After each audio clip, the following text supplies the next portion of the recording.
Hey everyone, I wanted to talk to you about 3 things I think figure collectors need to stop doing. These are things I've experienced as a figure collector and they've always gotten on my nerves. First, it's a silly one. It should be common sense to anyone who understands the nature of plastic. Don't put your figures anywhere near a heat source. I see often where people put their figures inside of computer cases. If they're anything like mine, those things get hot. I also see them put often on windowsills in direct sunlight. You're going to damage your figure that way. If there's anything that's going to damage your figure quickly, it's going to be sunlight. Heat is the enemy to PVC.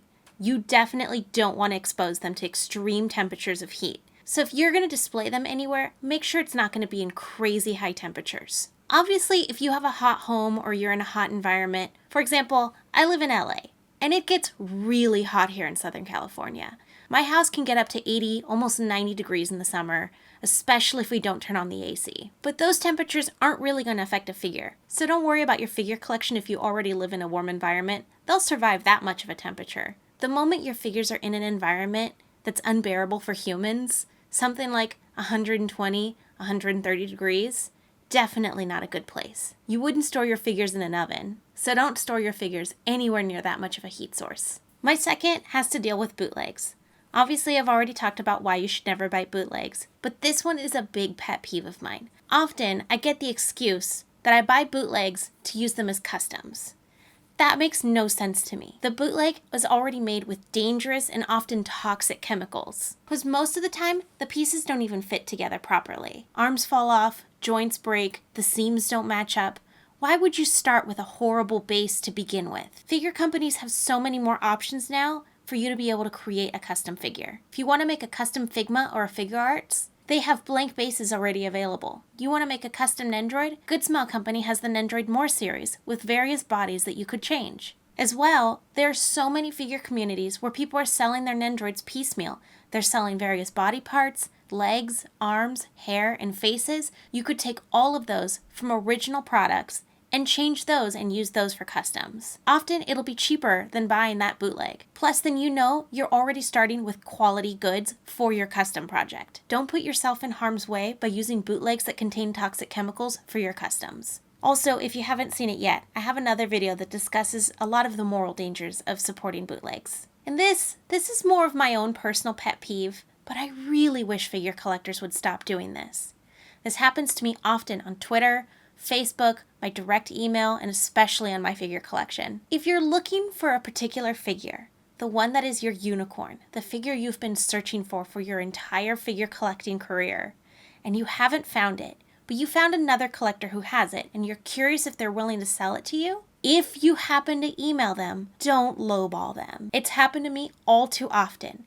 Someone emails me about a figure that I have absolutely no intentions of selling, asking me if I'm willing to sell it. I think about it for a second and think, I could use the money, but I really like the figure. So I entertain them and I say, what are you offering? As a personal example, this has happened to me quite often with my Kamina from Uplark. At this point, the figure is very rare and it's highly sought after.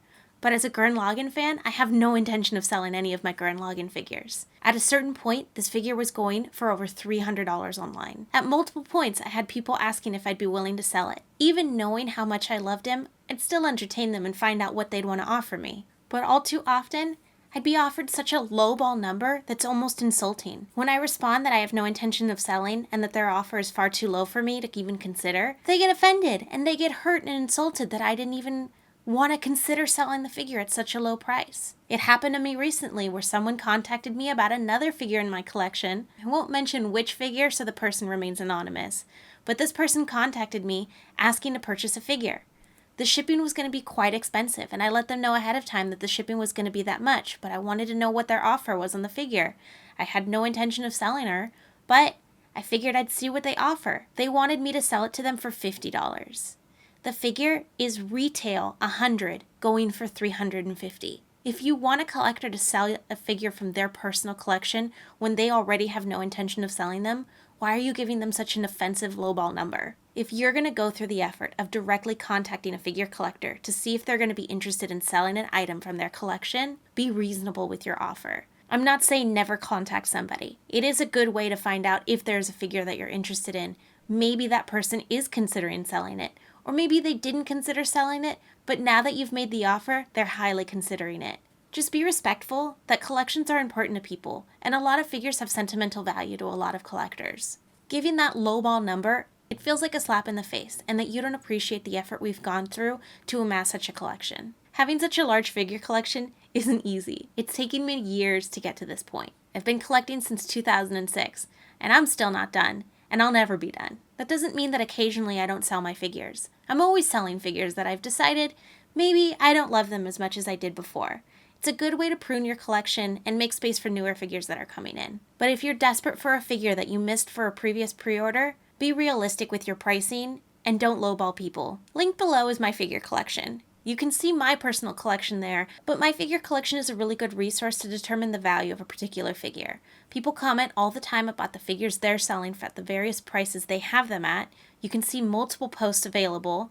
They have a very good option that allows you to put it on a wish list, so if somebody on the community is selling their figure, you'll get a notification about that sale. As well, often, I see a lot of collectors will comment on there asking if anybody is interested in selling them theirs. It's a good way to find those collectors who are more willing and interested in actually selling their figure to you. If you're going to quote-unquote cold call a figure collector, make sure you're being realistic about the price. So those are my 3 things I think every figure collector needs to stop doing. Tell me in the comments below what are some things that you think other figure collectors need to stop doing. That's it for this week. Don't forget to like and subscribe, and keep on collecting.